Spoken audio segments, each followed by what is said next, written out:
Pas de stand Norwegian cette année au salon et aucun billet délivré pour la saison prochaine par les agents de voyage.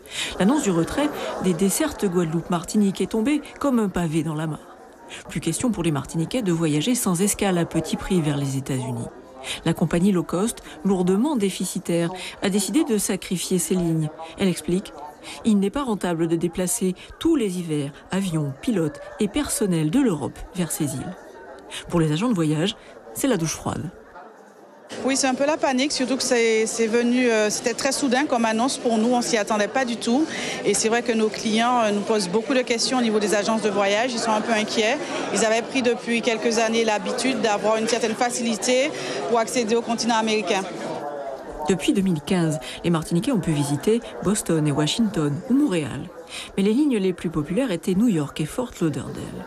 En prenant désormais plusieurs vols différents, il en coûtera 2 à 3 fois plus cher. Il y a beaucoup trop d'escales quand on prend d'autres compagnies et la Norwegian était quand même une bonne compagnie qui faisait les vols directs, surtout avec des prix très concurrentiels par rapport aux autres compagnies. Nos compagnies régulières, que je ne nommerai pas, d'accord, nous faisaient des prix pour aller aux États-Unis qui étaient vraiment excessifs.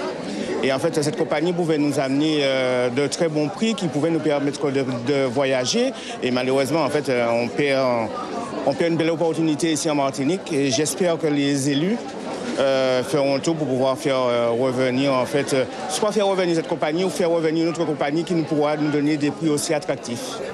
Même le coût des croisières au départ de Floride se verra augmenter de 300 € à la saison prochaine.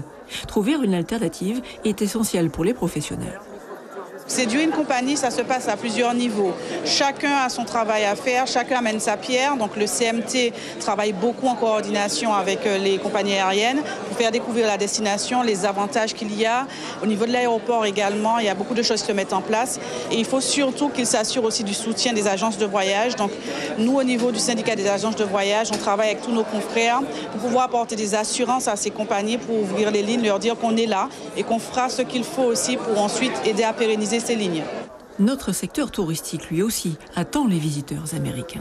Aujourd'hui, le président du directoire de la SAMAC dit être en contact avec 18 compagnies concurrentes, mais ne désespère pas de convaincre à nouveau la Norwegian.